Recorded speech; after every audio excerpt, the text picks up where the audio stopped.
Welcome to Focus Stack, the podcast where we layer conversations on creativity and photography. I'm your host, photographer and educator Jim Ryman, and in each episode, I'll be sitting down with different photographers to learn about the stories, techniques, and inspiration behind their work. From creative breakthroughs to industry challenges, we go beyond the frame to uncover what shapes a photographer's vision.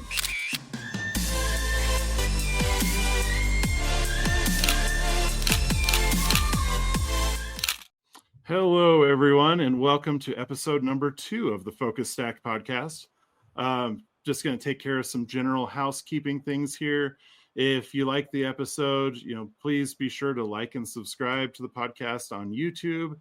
And also, if you're on Instagram, we do have an Instagram account where I'll be posting different updates about upcoming episodes and things like that. And you'll also be able to see some behind the scenes stills and just other just fun information about the show as we make more episodes. Also, if you're a photographer and you want to be a guest on the show, in the description on both Instagram and on YouTube, there's a link tree and there's a link there for you to sign up to be a guest for a future episode. And with that, I'm going to go ahead and introduce today's guest photographer. His name is Randy Brown. He's somebody I've known for quite a few years. He's a photojournalist and documentary photographer and just an all-around good guy. Everyone, meet Randy Brown. Hey, Randy. Jim, how are you? I'm good. How are you? I'm pretty good. Great to be with you today. Yeah, thanks for joining me. So, Randy, one of the ways that we start out the episodes is we ask the guests to kind of talk about their photographic path. How did you become interested in photography, and then where has that path led you? Yeah, thank you. Yeah, interesting is that we hear a lot of photographers that say, "Well, I got my first camera." ... My uncle gave it to me. It was a gift. My first camera was a camera that I did not get, and I had a cousin whose father worked in China in the oil industry, back in the early '60s. And when he came back from one of his trips to China, he gave both of his sons, Yashica 35 millimeter film cameras. And I got to hold one of them. My cousin let me hold it for a while. And I just fell in love with it. Mm-hmm. And then, he left, he took the camera with him and didn't think about it, for a long time. And so I think it was always there, kind of resonating in the background. And then I had an opportunity when I left a position and when I was working in Dallas, Texas, back in 1980, had an opportunity to sell a house that I'd known for a while and made a couple of bucks off of that and earmarked $5,000 to go to Europe. And so I hopped on a plane with a one-way ticket, flew to London. And the night before I left, had a group of friends that had a party for me. And a couple of them, one of them was a photojournalist for the Dallas Morning News. The other one worked for the Dallas Times Herald. And one of them said, what camera are you taking with me? And I just kind of shrugged my shoulders and I said, what? And so he raced off, went to his house, brought back to the party an Olympus OM1 camera and said, here, take this. And here's a brick of Triax film. A brick at the time was 20 rolls of film. So that was really where it sort of began, where I just sort of didn't really know that much. And so went to Europe and I was there for 8 months and made a lot of photographs. And that's kind of where I fell in love with it. And I understood what a camera can do. And mainly because of an exhibit that I saw in Paris of Henri Cartier-Bresson.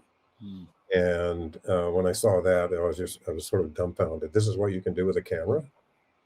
And so I think that, like a lot of people, I think Cartier-Bresson was a powerful influence on, many photographers. Mm-hmm. And so I think that's where it sort of occurred to me. This is, I have the ability to do this with a camera. And so that was probably where my photography passion finally started to get synthesized. Yeah, so when I got back to Texas and Dallas, and so I sort of, and that's where I was living before I left. And when I came back, I took a few classes at a community college in Dallas, and they had some photography classes, and so that's where I started to learn more about the dark room, and I was able to process all my film that I'd shot when I was in Europe, and so and then taking the classes and working on composition, mainly doing street photography, Mhm. and so both of the classes had the same instructor in two sequential classes, and she was really kind of focused on street photography, and that's where sort of developed into a photojournalism context. Mhm. And soon I migrated to Denver. Had a 63 VW bus, the kind with 18 windows on it, and I sort of made that into put a bed in the back of it, started traveling in that bus, and when I got to Denver and decided, this was probably pretty good place to be. And so I got a job at B&W Photo as a black and white lab owned by a photographer in Denver, a very well known photographer, Nick DeSoyce. And so I started processing film and making contact sheets and doing a lot more street photography, and started bumping into some other photographers. This was late '81, early '82, and so I bumped into some Denver Post and Rocky Mountain News photographers at the Denver Press Club, and I think Nick sort of suggested that maybe I should kind of go by there and see what's happening. So I started making those inroads with photojournalists, and consequently started. While I was working at the photo lab, I was also started stringing for the Denver Post, Rocky Mountain News, and Associated Press. And so that's when I started getting some traction. It seems like your education and the experience in Europe and seeing Cartier-Bresson's work, like all of that, kind of has. I can see how that definitely kind of set you on the trajectory for the work that you're creating now. Would you like to talk about some of the projects that you're working on right now? Because I know you're doing some really interesting stuff with San Yeah, Luis Valley and stuff. So yeah, absolutely, that'd be great. yeah, do you want to go ahead and pull up the website? Yeah, yeah, go ahead. Okay. All right. One thing I'll just make a quick note of is that and when I was doing a lot of stringing for the Post and the Rocky and AP, get maybe $20 a photo if it gets published, and so I wasn't really making any money then. I couldn't really support myself, so I got sort of pulled away from that kind of work by doing some commercial work, which paid the bills. And when we look at this work now, and a lot of the work we're going to see on the website is that as me, I feel like it's a homecoming. I've come back home. Mm-hmm. Some almost 40 years later, I've come back home to the work that really is inspiring for me. Yeah, I know you did some architectural work for a little while, right? Yep, yep. Yeah. What other type of commercial work? Was it mostly architecture or? Yeah, it was architecture. It was doing annual reports for a couple of energy companies and one mining company, which was, that kind of work is at the time was very lucrative. So we have your website pulled up here, and if you're watching this at home, please visit Randy's website, randybrownphotographer.com, and you can check out some of this work for yourself. But Randy, where do you want to start? Yeah, this landing page is most of this work is a project I'm working in the Colorado San Luis Valley about scarce water, the Rio Grande River, and climate change and drought. And so is portrait work along with some landscape work. And so if we can go to that portfolio in the middle of everywhere portfolio, I can sort of show you a Right little here. bit about. Yep. All right. Yeah, and so I have 25 acres of land in the San Luis Valley, and so my partner and I have been considering building a house there. So I've got a lot of connections down there anyway, and I sort of caught wind of the fact that there's a water development company in one of the suburbs of Denver that is, trying to export water out of the San Luis Valley. San Luis Valley is the highest desert, highest in altitude desert on the planet, and it's about almost 8,000 feet. The San Luis Valley is about 60 miles wide and about almost 100 miles long, and very dry. But it's also the headwaters of the Rio Grande River. And so this this water development company, was trying to sort of extract water from the San Luis Valley, one of the poorest areas of Colorado, and export it to one of the wealthiest communities in the U.S. And so it was quite controversial. So I took as a documentary photographer, and I took a sort of a stance on this, is that I was, sought out, farmers and ranchers and truck drivers, um, people who, were, bartenders, clerks at grocery stores, the people that would be impacted by losing water rights to the Front Range of Colorado. So they would lose their jobs, they would lose their way of life. And so that was my passion with this project, is to create a project that really does speak to the existential threats of the loss of water, and especially the exportation of water. Yeah, I mean, you can't live without water. That's pretty important. Yeah. Is there any particular image that you'd like to talk specifically about, or? Yeah, I would say, we can just cycle through if you want to maybe start off at the top, and we can cycle through. This is interesting. So this is the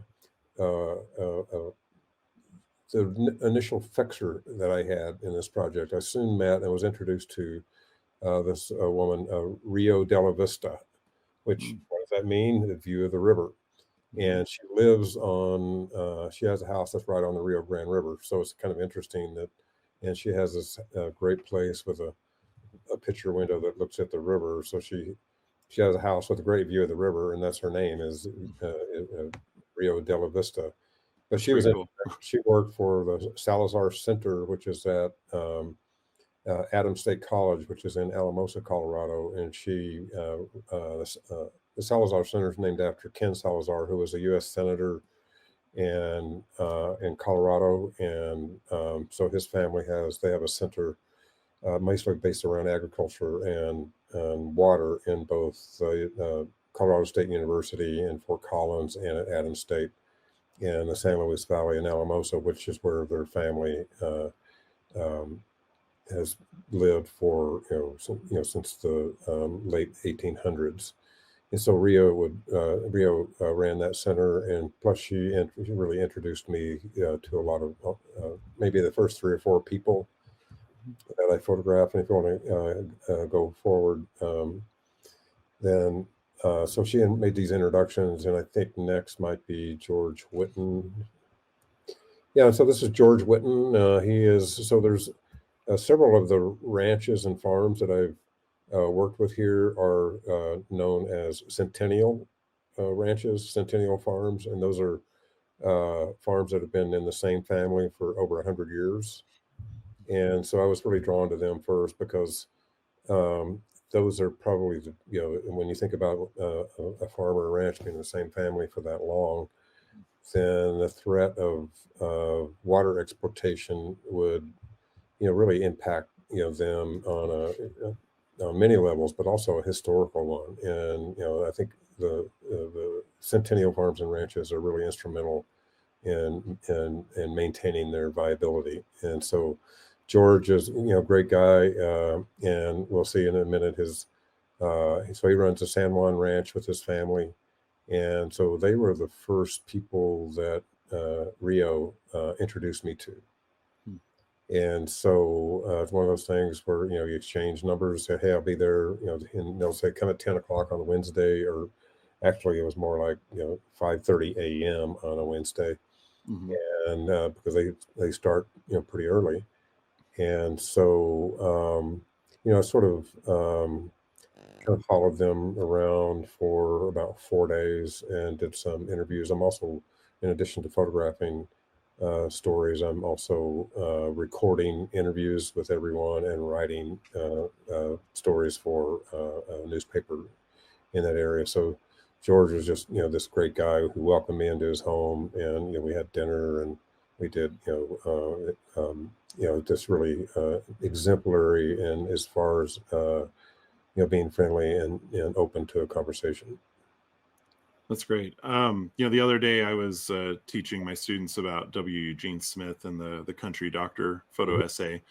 And, part of that is, he was able to make the connection with the doctor and kind of just hang out with the doctor to the point where he was kind of invisible to the doctor. Do you feel like you kind of go through a similar process when you're, working with the subjects out in the field?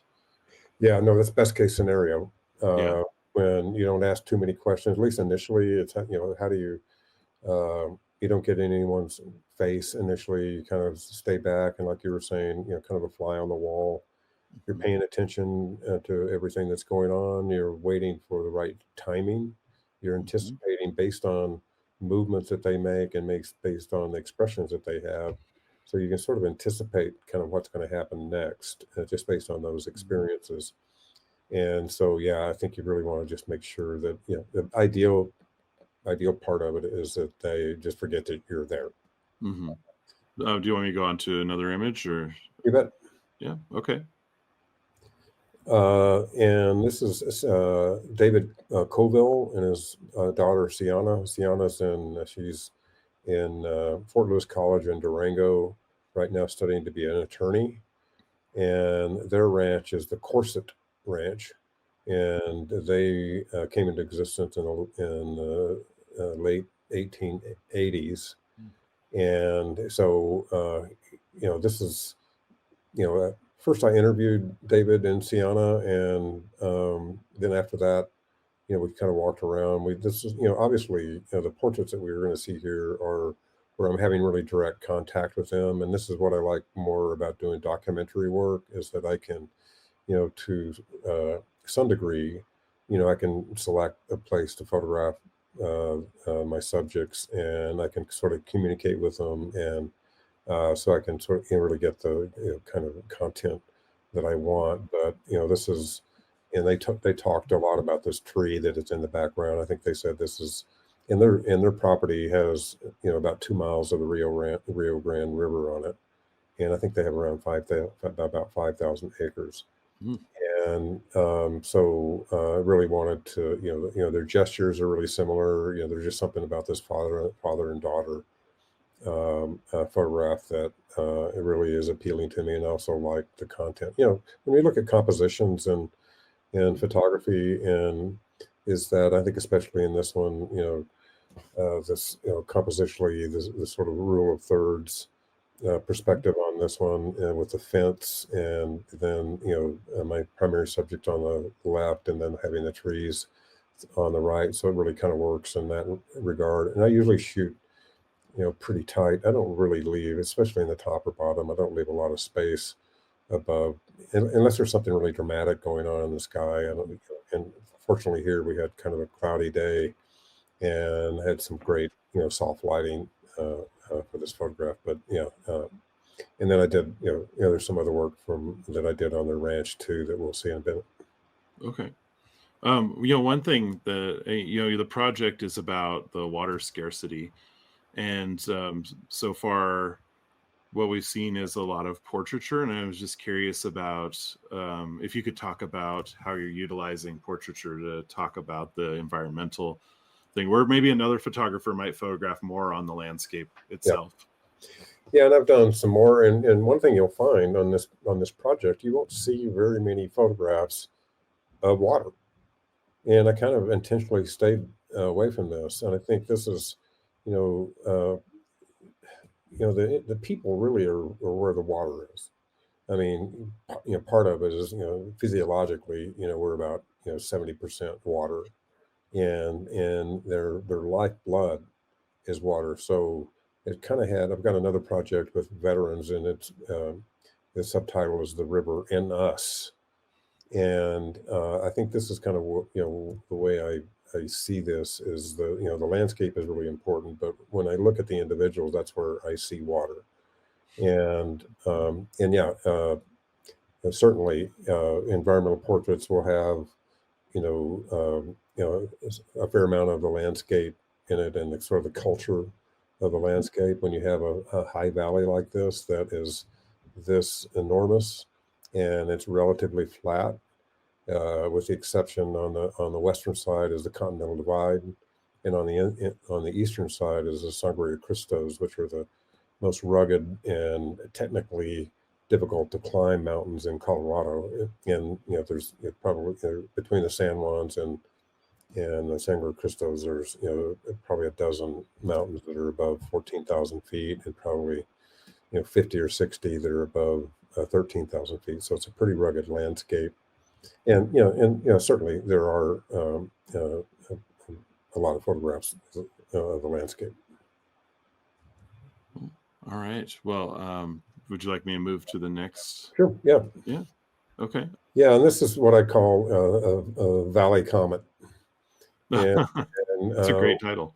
And one of the things that when I'm on these dirt roads all the time, and my car is full of dust. I'm full of dust.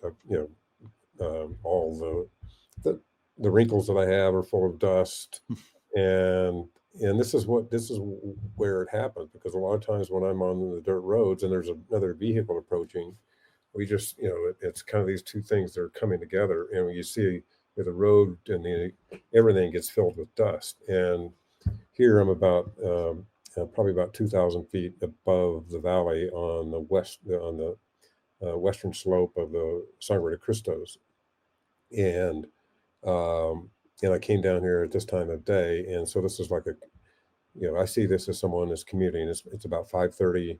It's in the summer. It's about 5:30 in late afternoon, and when you think about commuting, then this is very likely someone commuting or going to see a neighbor, or maybe going into the closest town here is about 20 miles away, and maybe going in running some errands. But I was just struck by this particular landscape. It's a really beautiful image, and I love the title. Thank you. Yeah, that's great. Go ahead and go to the next image here. And there's on the San Juan Ranch, which we saw George in the beginning. They have interns that are working on their ranch, and Noli was in one of the interns and still is, and she migrated from New York State and applied for an internship here, and then migrated from New York State to work with the Wittens, because they're certified organic ranch. They have best practices in grass management for their cattle, and so she was really looking at working for a ranch that are sort of exhibiting these kinds of practices. And the light was great. Very and this is one of the challenges, especially people that work on ranches, as we all know, are fairly isolated, and they can go an appreciable amount of time before they see someone or talk to someone that they don't already know. And I think this is one of the skills that I think is works for me really well, is I really have this ability to establish trust with people. Mm-hmm.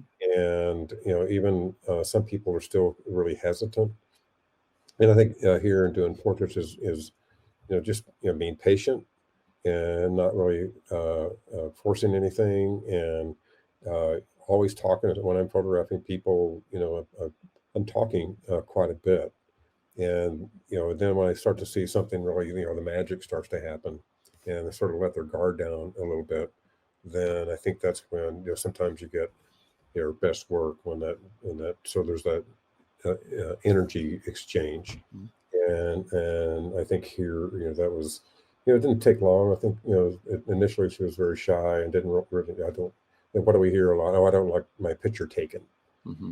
And when I say I don't take pictures, I make photographs. I work with people, and we can be really patient and those kind of things. And sometimes it's maybe if someone says that, then you go to, if there's somebody else like her partner, Sam, that you'll see a photograph of in a minute.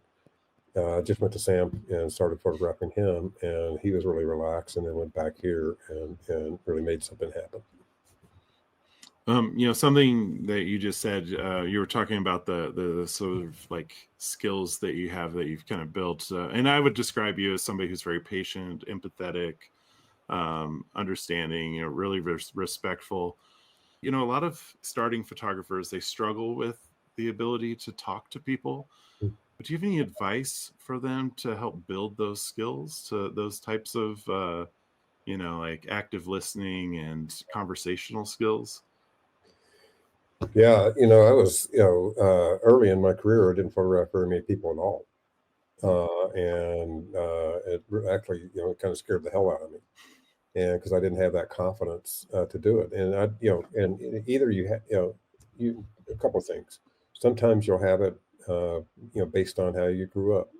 You're comfortable around people, and it kind of comes natural. For me, it really wasn't. And so I think it's one of those kind of things that developed over time. I think my best advice is to just be yourself. And it's okay. It's okay in the beginning until you get enough practice in to be a little intimidated, maybe. But the important thing, as I mentioned, is establishing trust, because I think if there's not that, and sometimes that's just silent communication. Where you smile at people, or if you're talking to someone like this, then that's not very friendly. But if you lean into someone without getting too close, without really invading their personal space, it illustrates that you're interested, and you have a level of authenticity, and they trust you. And so that's something that honestly, that I developed over time. It probably, honestly, it probably took me a couple of years, because I was doing mostly sort of photojournalism work, where I was doing like spot news, those kind of things. But once I started doing more portrait work in the corporate world, is when it occurred to me, because my clients expected me to get really great expression from their clients, and so I had to figure it out, or I would lose work. Yeah. And so I think that's sometimes it's just a must thing. So it's kind of interesting to see like that you built some of those skills doing the more corporate commercial work, and then brought it back into your photojournalism and documentary work. Yeah, absolutely. No, I think that was a critical part of this. We'll call it evolution. All right. Do you want to keep going through this portfolio? Yeah, let's do a couple more here, and then we can go to another. Okay. All right. Potatoes. Yeah, potatoes. This was one of the first shoots that I did for this project. And yeah, just really, this is what the valley is about. It's a very sandy. The valley is very, most of the soil is very sandy, but it's also very fertile, and it's perfect for potatoes. And so I think just getting down with a low perspective and sort of creating a composition, we have what's being farmed, we have the people that are sorting, we have some aspects of the machinery, and then it's all going into a storage warehouse. And going back to the water as sort of the source of the project, like the potatoes are sort of like little vessels that contain the water within the ground. Yeah, absolutely. And interestingly enough, the valley is already exporting billions of gallons of water every year in the form of potatoes. Yeah, that's really interesting. And this is Jillian, George Whitten's partner at the San Juan Ranch, and Jillian, very knowledgeable, just wonderful ecologist, biologist, and her and George met up later in life, and are both running the San Juan Ranch now. And this one, I think for Jillian, I really wanted to sort of show, do more of a wide angle and illustrate the vastness and the flatness of the San Luis Valley, and also with this really air of confidence that she has. And in the distance, about 40 miles away, you see the horizon of the San Juan Mountains, which are coming about 7,000 feet out of the valley. On this one, could you talk to me about the tilted perspective that you chose to put in this? Because it's really interesting, like the stature at which they're standing, and then you're using this sort of like tilted perspective, and it's almost like is that, I don't know what the structure is on the far right, but it's kind of interesting, the balancing act between the structure and the subject, and then just this sort of like horizon.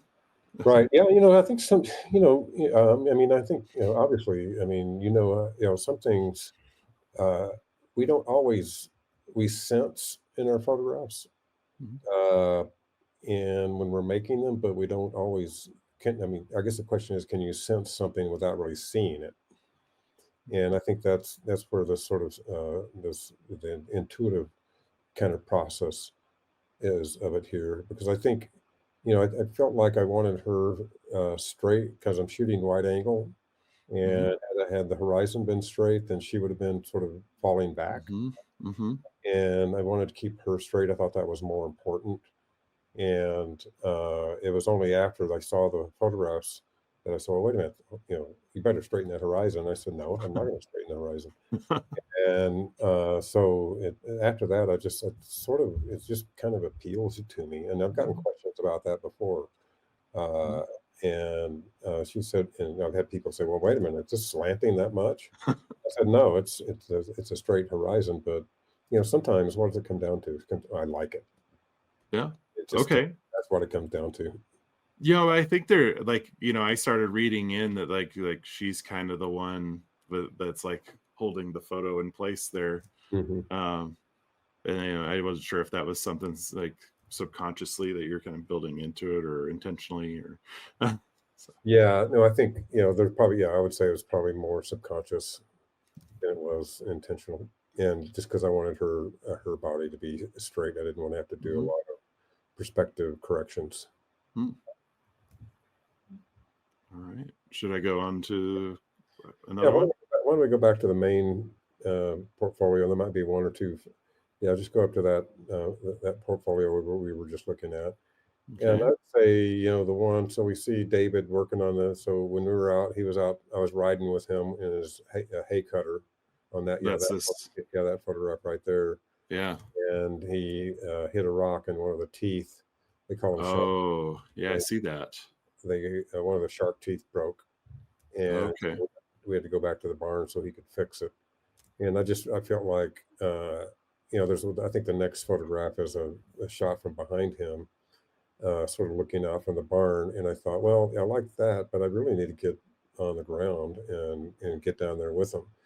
And, one of the things, what that does is, if you're in this kind of environment and you don't mind getting dirty and crawling in the dirt, then you start to gain that trust and confidence in the people that you're photographing. If you know how to ride a horse, if you don't mind, if you step in a cow pie, you don't, panic over, those kind of things. It's like, well, this is what they do. So why, so I thought, if David's down here doing this, well, why am I not down there with him?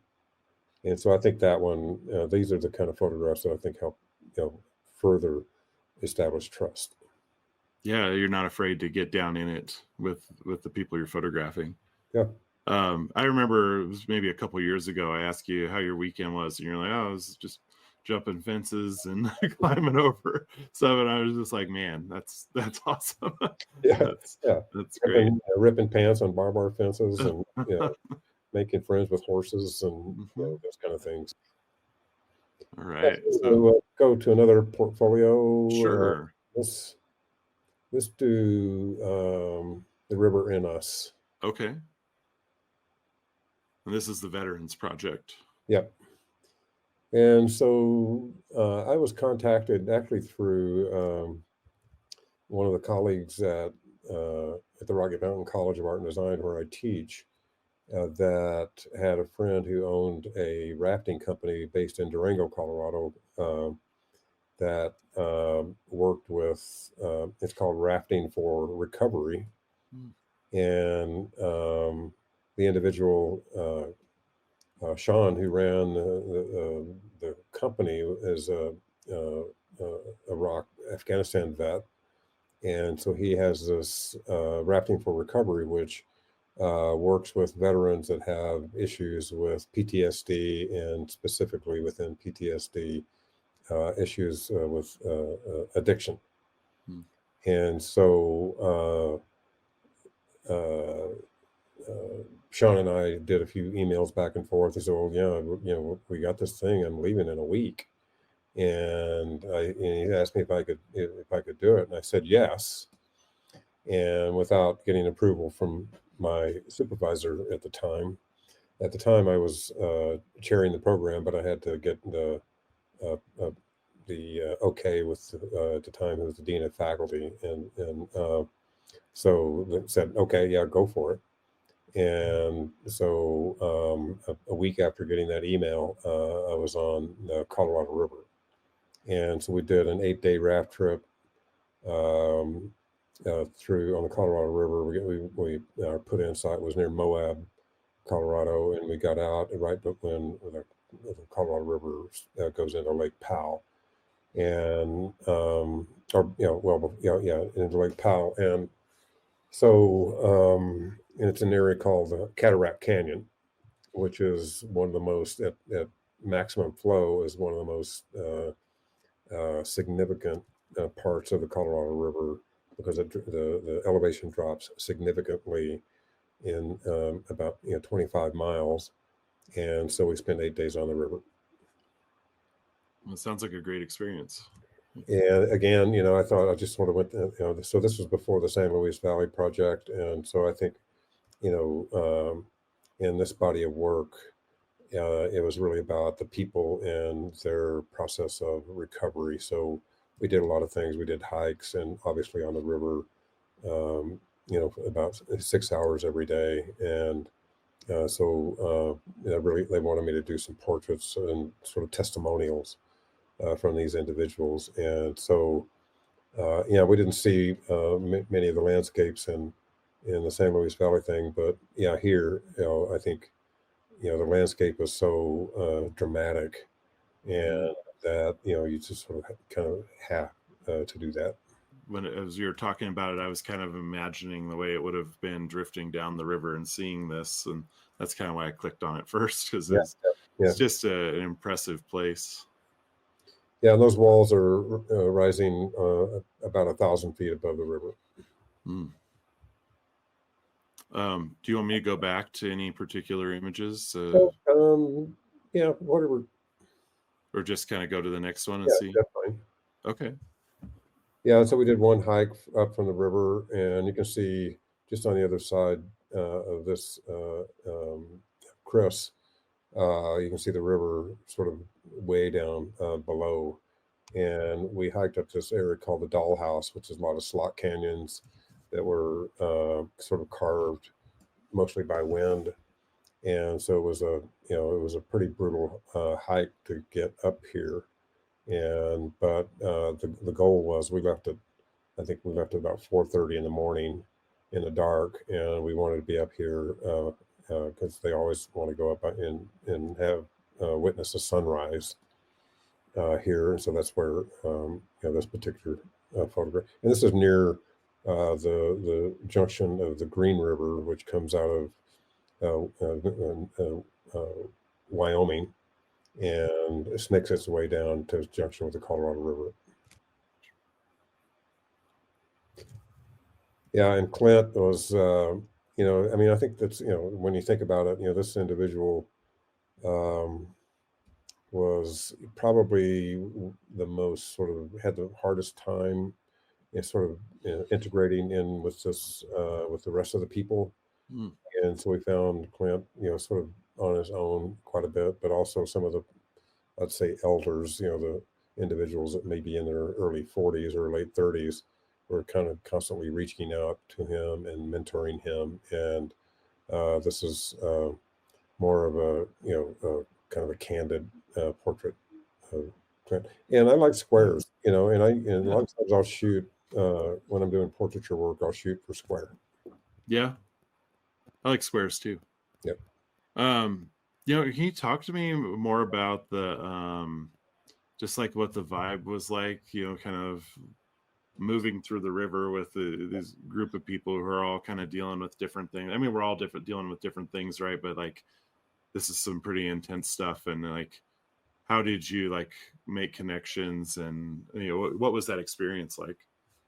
Yeah, I think again, being kind of careful and not doing too much too soon. I think the first night that we got organized, and then we were actually going to be on the river the next day. We were camping on the one of the banks in the river.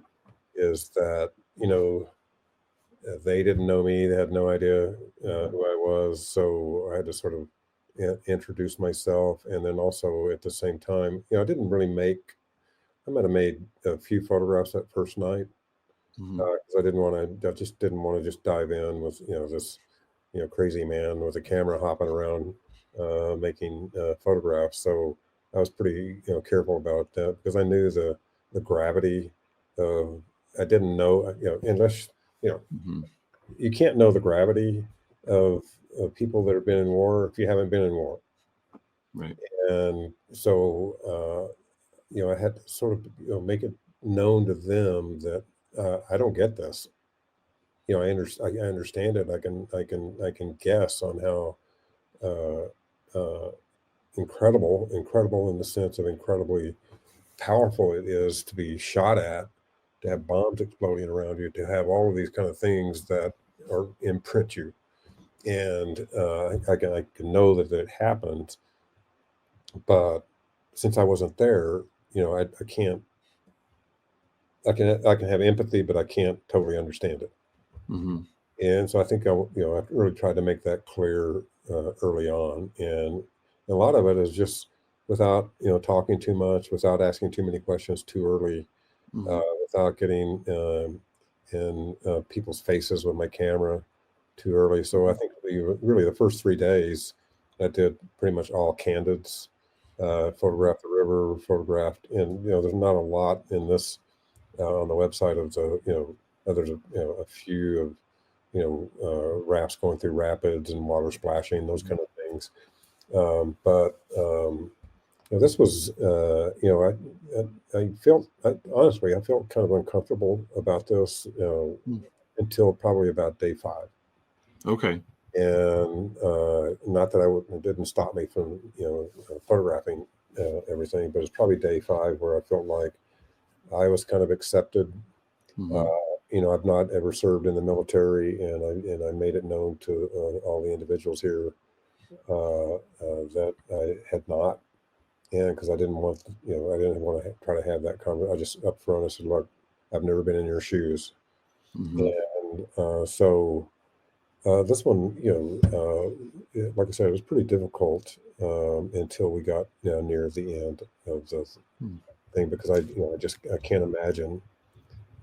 And Clint had tragically lost his life about 3 months after we got Mm. from this trip.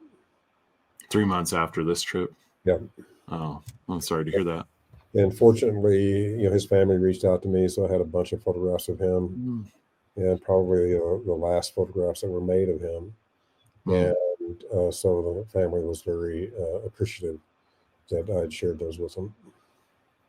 I imagine those photos were really important, and like, I mean, this is a really nice portrait. He looks kind of at peace, looking off into the is it the setting sun or the rising sun? Yeah, this is rising. This is just right after sunrise. Okay. All right. Well, let's. Is there any particular shots, particular photos you'd like me to Yeah, go let's, and yeah, let's visit? go back to the main page on this. Oh, sure. Yeah, I think the one in Clint there, laying down on the Oh, raft. here. Yeah, that one. I think that one is Um, I think it's both kind of a portrait and a landscape Mm-hmm. at the same time. I think, and I think I think my opinion about some of these is probably based on the fact that Clint lost his life Mm-hmm.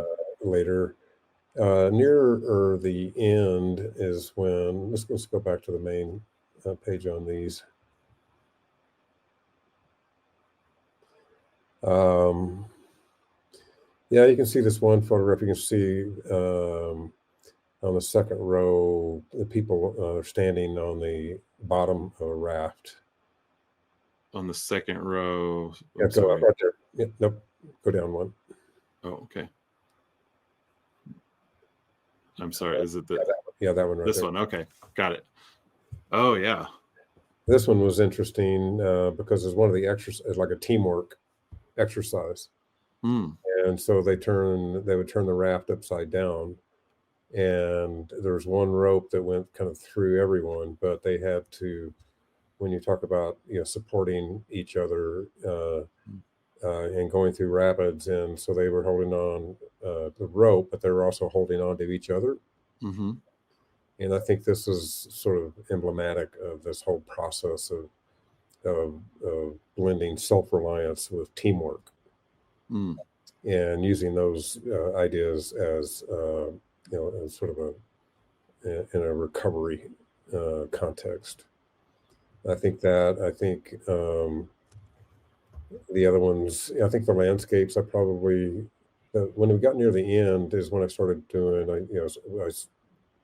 After that period where I became more comfortable, and I think they did too. I started doing more of the portraits, and you'll see these which are more directed Mm-hmm. portraits sort of scattered throughout here. And so I think in that regard, I think those, uh, and they were all photographed within, and, one was in the morning before we set out on a day, and a few others were when we arrived on that same day in the evening. And I think this is where, the connections with these individuals really started to gel, is because I had some one-on-one time with them Mm-hmm. and sort of talk about their journeys and sort of just to kind of connect as individuals. As I'm looking at this portfolio from the sort of like bird's eye view here, um, the sequencing, I can see you're kind of like you're putting the landscapes and the portraits and all of these are in black and white, but then when you get down to the bottom there's this one in color, and I was just wondering if you could talk about your decision to kind of how you sequenced it, if it's intentional in the way that it's arranged. What was the intention with color? Well, this is honestly, this probably should be in black and white. But because it's a sunrise, there's and I think the blues and the greens and those kind of things. I see that I like. Other than that, I think the sequencing.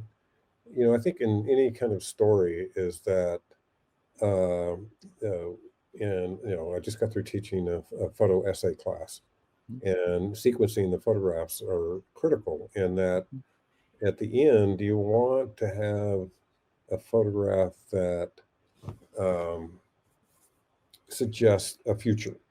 Mm-hmm. And it doesn't matter how profound the story is. If it's if it's about abuse, if it's about whatever it is, if it's something that's really based on important events in people's lives, uh, you want to finish with a photograph that really does suggest, oh, okay, we're moving on. Mm-hmm. Uh, we're looking at a horizon in this case. We're looking at a beautiful sunrise. We're on this enormous rock, and then you can see the river and the canyon down below. So to me, that suggests that, and everybody's relaxed. They're back. They're laying down. It's a quiet moment, and so for me, that's sort of a great way to sequence the a story that sort of temporarily finishes the story. I don't know if anything's ever actually finished, because these people all went on to have their own lives after this. But it's a way to suggest that there's a future, and here in this that there's a positive future. And yeah, I think sometimes, I don't know, maybe I'm the only one. Sometimes I do things like, why is this in color? And and you question that, and it's a kind of legitimate question to ask. Well, this is the only one in these two Yeah. particular ones that's in color. And actually, I was wondering maybe if you could talk more about your. It seems like you lean more towards black and white in these cases, and that's a choice. And maybe you could talk to us a little bit about that. Yeah, that's kind of how I grew up. I think the first, in photography, especially when I went to Europe and I had a bunch of tri-X, is I learned how to see through the context of black and white. And I think one of the things that, and especially in seeing in Paris, seeing the work of Cartier-Bresson, that was probably one of the best educational tools I've ever had, is looking at that work. And I was in Paris for about 4 weeks, and had an opportunity to really just sort of look at it from that perspective, and to see shape and form and light, and try to not even see color at all. And so, and especially I think look, I mean, a lot of documentary photographers, photojournalists, especially now, are shooting color. And so I don't think it's, at one time it was almost required that, even with film back in the 80s and 90s, and until the time digital kind of came in, I suppose. But most photographers were always shooting in black and white, and a lot of it was because, and especially for me, when I was stringing for the newspapers and for Associated Press, if I was shooting, like on a Wednesday, I'd go into the newspaper, I'd go up to the editorial floor, and I'd go into the dark room, and I'd process my own film, and I'd make prints and leave them on the editor's desk. And so that was really that was the only opportunity we had. They didn't have as far as I know, they didn't have a color processor at the paper then. And so that's kind of where,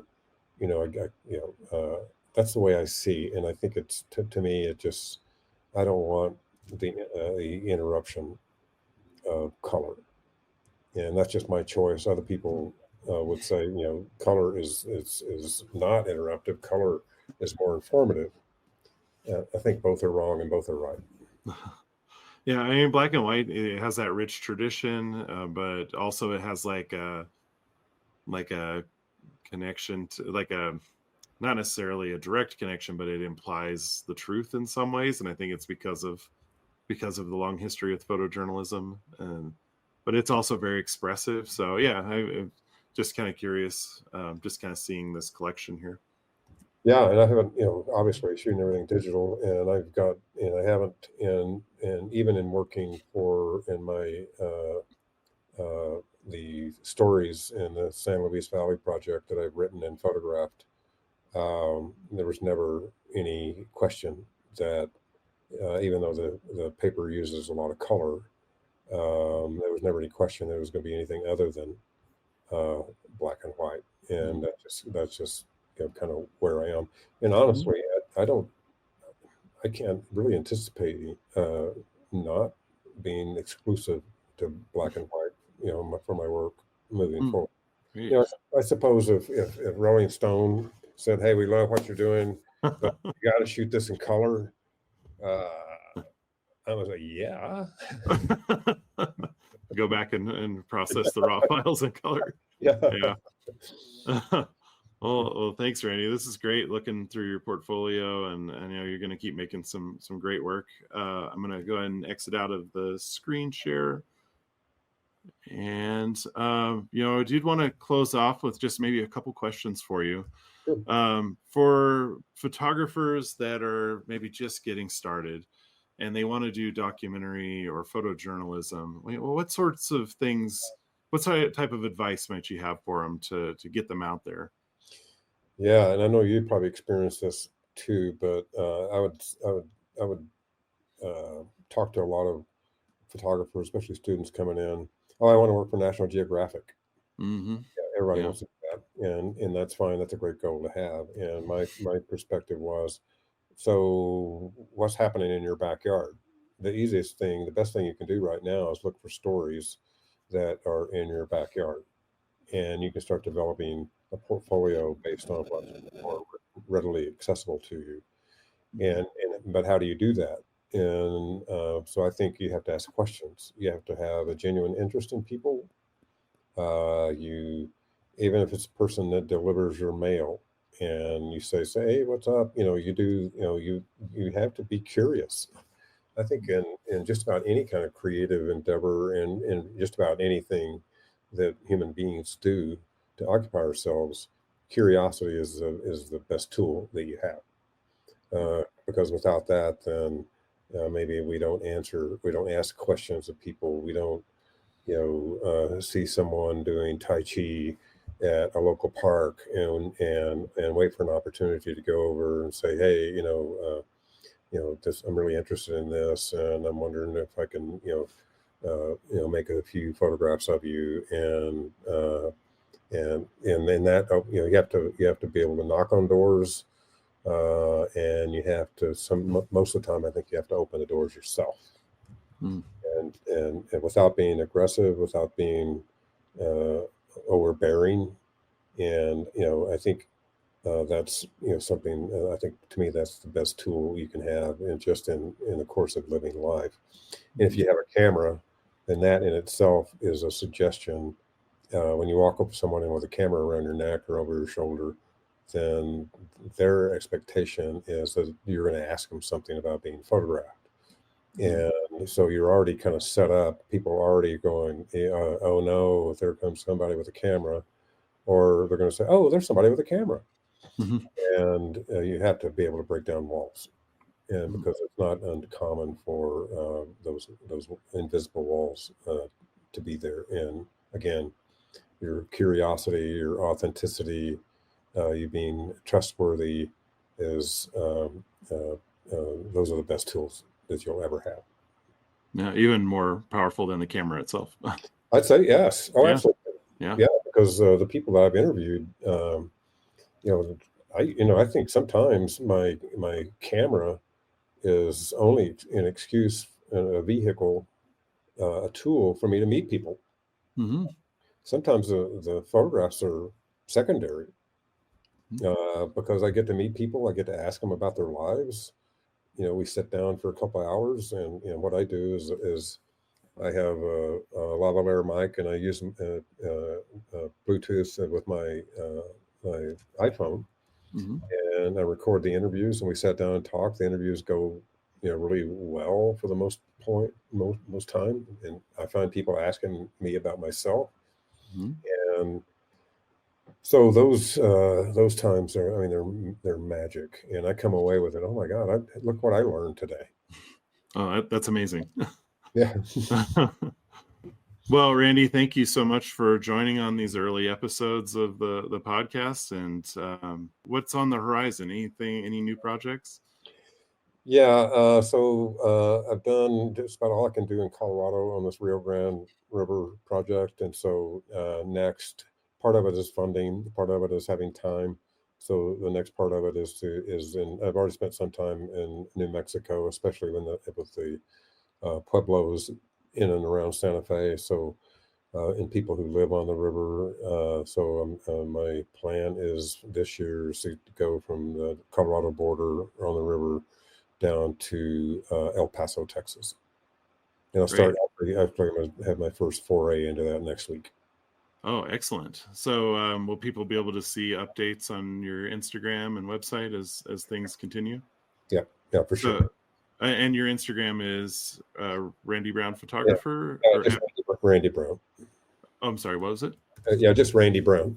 Oh, okay, great. It's like _Randy_Brown. But if you search Randy Brown, it'll come up.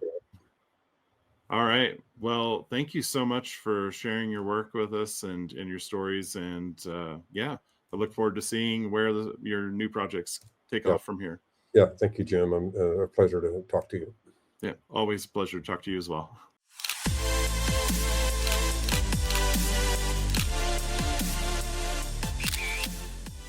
If you enjoyed the show, please like, subscribe, and leave us a comment. It helps us connect with more photography lovers just like you.